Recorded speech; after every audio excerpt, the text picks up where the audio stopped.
आज हम लोग बात करेंगे बायोलॉजी का एक बहुत इंपॉर्टेंट टॉपिक जेनेटिक्स के बारे में।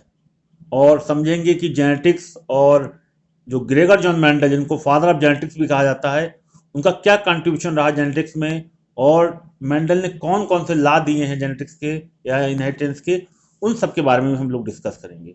तो सबसे पहले आपको मालूम होना चाहिए जेनेटिक्स। जेनेटिक्स है क्या? तो genetics is the branch of biology in which we study about the hereditary characters and variation, यानी एक ऐसी ब्रांच जिसमें हम लोग हेरिडिटरी कैरेक्टर्स के बारे में और वेरिएशंस के बारे में स्टडी करेंगे। उन सभी को हम, उस ब्रांच को हम हेरिडिटी कहेंगे या उसको हम जेनेटिक्स कहेंगे। तो genetics is the branch of biology which deals with the study of hereditary characters and variations, यानी जो कैरेक्टर्स पेरेंट्स से उनके ऑफस्प्रिंग में जा रहे हैं, और कुछ करैक्टर ऐसे हैं जो ना तो फादर के ना मदर के, वो वेरिएशंस कहला रहे हैं।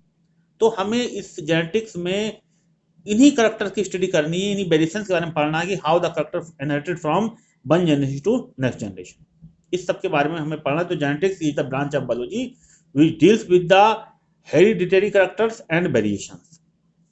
सबसे पहले अगर हम जाने जो फादर ऑफ जेनेटिक्स हैं, जान रहे हैं आप कि फादर ऑफ जेनेटिक्स जो है वो ग्रेगर जॉन मेंडल, इनका पूरा नाम ग्रेगर जॉन मेंडल, इनको फादर ऑफ जेनेटिक्स कहा गया है। और अगर हम ग्रेगर जॉन मेंडल की बात करें तो इनका जन्म 1822 में हुआ है और इनकी डेथ 1884 में, 1884 में इनकी डेथ हुई है। तो 1822 में इनका जन्म हुआ था ऑस्ट्रिया के ब्रून शहर में। और इन्होंने जो अपने एक्सपेरिमेंट थे वो पाइसम सटाइवम, मेनली उन्होंने जो एक्सपेरिमेंट किए हैं वो गार्डन पी, जिसको हम पाइसम सटाइवम कह सकते हैं, उस प्लांट पर उन्होंने अपने एक्सपेरिमेंट किए।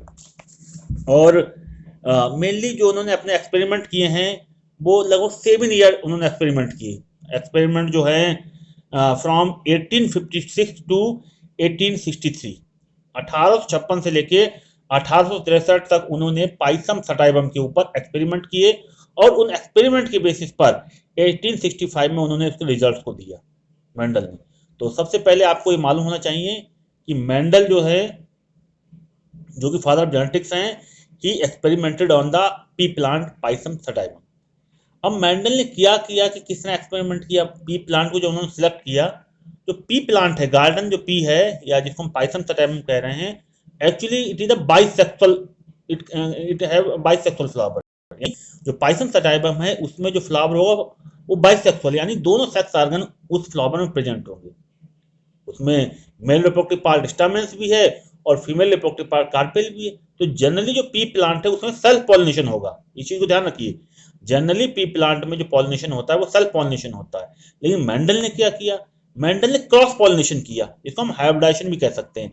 तो मेंडल ने क्या किया कि कोई एक प्लांट लिया पी प्लांट और दूसरा एक प्लांट पी प्लांट, तो उसके बीच में क्रॉसिंग कराई, क्रॉस पॉलिनेशन कराया, जिसको हाइब्रिडाइजेशन या आर्टिफिशियल क्रॉस पॉलिनेशन भी हम कह सकते हैं। तो उन्होंने क्या किया, दो पेरेंट्स प्लांट लिए जो उनको लग रहा है जिसके बीच में क्रॉसिंग कराना है।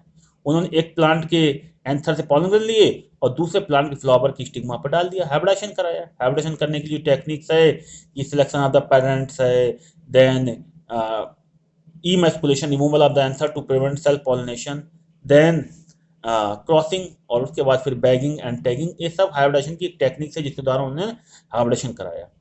तो सबसे पहले आपको मालूम चाहिए कि मेंडल जो है he did hybridisation between different contrasting characters of the pea plant. सबसे पहले आपको मालूम चाहिए कि मेंडल ने क्या किया कि 7 पेयर कंट्रास्टिंग कैरेक्टर्स को सिलेक्ट किया पी प्लांट में। Mendel selected 7 contrasting traits, opposite characters को उन्होंने सिलेक्ट किया और देखा कि इनके बीच में क्रॉसिंग करके देखते हैं कि क्या रिजल्ट्स आते हैं नेक्स्ट जनरेशन में। उन्होंने जो अपोजिट ट्रेड्स सिलेक्ट किए थे उसमें स्टेम की हाइट टॉल है, ड्वार्फ है, फ्लावर का कलर पी प्लांट में वायलेट की वाइट होगा, फ्लावर पोजीशन एक्सियल है कि टर्मिनल है, पॉड का शेप इन्फ्लेटेड है या कॉन्स्ट्रिक्टेड है, पॉड का कलर ग्रीन है या येलो है, सीड का शेप राउंड है या फिर रिंकल्ड है, सीड का कलर येलो है कि ग्रीन है। यानी कुल मिलाकर आप देख सकते हैं एक तरफ डोमिनेंट लिखा हुआ, एक तरफ रिसेसिव लिखा हुआ है। इसका मतलब क्या हुआ कि एक्सपेरिमेंट के बाद क्लियर हो गया कि कौन सा इसमें डोमिनेंट करेक्टर है और कौन सा रिसेसिव करेक्टर है। मेंडल ने जो टर्म यूज किया था कि जो character is inherited by some factors, Mendel ने जीन टर्म का यूज नहीं किया था, क्यों 1865 में उस समय तक जीन का कॉन्सेप्ट नहीं आया था। जीन का कॉन्सेप्ट जो है वो 20वीं सेंचुरी में 1900 के बाद आया है। तो मैंडल ने कहा कि कुछ इस तरह के फैक्टर्स हैं जो करेक्टर्स को इनहेरिट कर रहे हैं एक जनरेशन से दूसरे जनरेशन में। और एक्सपेरिमेंट जो किया था वो पी प्लांट के ऊपर किया और उन्होंने 7 पेयर कंट्रास्टिंग करेक्टर सेलेक्ट किया, उनके बीच में क्रॉसिंग कराई 1856 से लेके 1863 तक। और 1865 में अपने उन्होंने रिजल्ट दे दिया जेनेटिक्स के, जो भी उन्होंने ला दिए। उस समय उनके ला को रिकॉग्नाइज नहीं किया गया। उनके जो जो भी उनका वर्क था इट इज रिकॉग्नाइज इन 1900, 1900 में जाके लगभग 35 साल के बाद उनका वर्क रिकॉग्नाइज हुआ। तो मेंडल ने क्या एक्सपेरिमेंट किए, थोड़ा सा उसको हम लोग समझने का प्रयास करते हैं कि मेंडल ने किस तरह से एक्सपेरिमेंट किए। तो उन्होंने कुछ लॉ दिए हैं। तो जैसे सबसे पहले लॉ है लॉ ऑफ डोमिनेंस। पहला जो लॉ है वो है लॉ ऑफ डोमिनेंस। अब लॉ ऑफ डोमिनेंस क्या है? तो लॉ ऑफ डोमिनेंस जिसको हम इनहेरिटेंस ऑफ वन जीन्स के द्वारा समझ सकते हैं, आप मोनो हाइब्रिड क्रॉस के द्वारा भी इसको समझ सकते हैं। अब आप कहेंगे मोनो हाइब्रिड क्रॉस कहाँ से आ गया? मोनो का मतलब वो सिंगल, हाइब्रिड का मतलब वो क्रॉसिंग, यानी सिंगल करेक्टर को उन्होंने कंसीडर किया और उसके बीच में हाइब्रिडेशन कराया। उन्होंने क्या किया आप देख सकते हैं कि एक टॉल प्लांट लिया जिसको आप देख सकते हैं कैपिटल टी, और कैपिटल टी से हमें डिनोट कर रखा है। फिर स्मॉल टी और स्मॉल टी दे रखा है इसमें, यानी ये होमोजाइगस रिसेसिव है। ये जो सिंबल यूज किए जा रहे हैं ये बाद में मालूम चला कि जो डोमिनेंट है उसको कैपिटल लेटर से एक्सप्रेस करना है, जो स्मॉल लेटर है उसको जो है रिसेसिव को स्मॉल लेटर से करना है। तो आप देख सकते हैं होमोजाइगस डोमिनेंट प्लांट और होमोजाइगस रिसेसिव प्लांट, डोमिनेंट और रिसेसिव दोनों होमोजाइगस है, इनके बीच में जो क्रॉसिंग कराई तो F1 जनरेशन में सभी हेटेरोजाइगस टॉल थे। ऊपर होमोजाइगस टॉल और होमोजाइगस ड्वार्फ के बीच में क्रॉसिंग कराई गई तो F1 जनरेशन में सभी हेटेरोजाइगस टॉल थे। मैंने करी ये क्या हो गया, यानी जब टॉल प्लांट और ड्वार्फ प्लांट के बीच में क्रॉसिंग कराई गई तो बनना चाहिए था, लेकिन देखा कि एक करेक्टर एक्सप्रेस हो रहा है, उस करेक्टर को उन्होंने डोमिनेंट करेक्टर कहा। जो करेक्टर एक्सप्रेस नहीं हो पाया उस करेक्टर को रिसेसिव करेक्टर कहा गया। तो यहाँ पर टॉलनेस जो है वो डोमिनेंट था और ड्वार्फिज्म जो है वो एक रिसेसिव करेक्टर है। अब अगर आप देखा जाए कि जो जो टॉल मिला F1 जनरेशन में वो अपने आप में हेटेरोजाइगस टॉल है। हेटेरोजाइगस मींस हुआ कि वहां अगर उसमें गैमेट्स बनेंगे तो दो प्रकार के बन सकते हैं, जबकि होमोजाइगस में है गैमेट सिंगल टाइप का बनेगा। अगर जैसे आप देख सकते हैं होमोजाइगस टॉल में कैपिटल टी है, होमोजाइगस ड्वार्फ में स्मॉल टी है। लेकिन अब जो हेटेरोजाइगस टॉल बना है इसमें दो प्रकार के गैमेट बन सकते हैं, कैपिटल टी और स्मॉल टी वाला बन सकता है। इसमें जब सेल्फ पॉलिनेशन होने दिया तो आप देख सकते हैं F2 जनरेशन में 3 टाल मिले हैं, एक ड्वार्फ मिला है। 3 टाल का मतलब हुआ कि उसमें एक होमोजाइगस टाल है, 2 हेटेरोजाइगस टाल है और एक होमोजाइगस ड्वार्फ है। F2 जनरेशन में जो फिनोटिपिक रेशियो था वो 3:1 था और जीनोटिपिक रेशियो जो था वो 1:2:1 है। आप देख सकते हैं स्क्रीन पर कि मोनोहाइब्रिड क्रॉस में F2 जनरेशन में जीनोटिपिक रेशियो जो है वो 1:2:1 है, जबकि फिनोटिपिक रेशियो 3:1 है। तो इस आधार पर आप देख सकते हैं कि मेंडल ने क्या किया। फिर आप समझिए इस चीज को कि मेंडल का वर्क क्या है। मेंडल को फादर ऑफ जेनेटिक्स इसलिए कहा जा रहा है कि मेंडल ने सबसे पहले जेनेटिक्स के बारे में हमें डायरेक्शन दिया कि how the characters are inherited. कि जेनेटिक्स का मतलब क्या हुआ? जेनेटिक्स का मतलब ये हुआ कि genetics is the study of the hereditary characters and variations. Study of the hereditary characters and variations, यानी हमारे तो कुछ कैरेक्टर्स ऐसे हैं जो हमारे पेरेंट्स से आ रहे हैं, लेकिन कुछ कैरेक्टर्स ऐसे भी हैं जो कि ना फादर के ना मदर के, वेरिएशंस है वो, हमें उन्हीं की स्टडी करना वही जेनेटिक्स है। और जेनेटिक्स के फादर जो हैं वो ग्रेगर जॉन मेंडल हैं। और आप देख सकते हैं यहाँ पर एक जो टाल मिला है, ये जो एक जो टॉल है वो आप देख सकते हैं कि वो होमोजाइगस टाल है। 2 जो है वो कैसे हैं, वो हेटेरोजाइगस टाल है और एक होमोजाइगस ड्वार्फ है। तो यानी आप समझ सकते हैं 3:1 जो है वो आप कह सकते हैं कि फिनोटिपिक रेशियो है और जीनोटिपिक रेशियो 1:2:1 है। तो ये चीज को आपको ध्यान रखना है। इसी को मोनोहाइब्रिड क्रॉस भी कहा गया है। तो मोनोहाइब्रिड क्रॉस का मतलब हुआ कि जब क्रॉसिंग सिंगल कैरेक्टर्स के बीच में कराई जा रही है। मेंडल ने तो 7 पेयर कंट्रास्टिंग कैरेक्टर को सिलेक्ट किया था।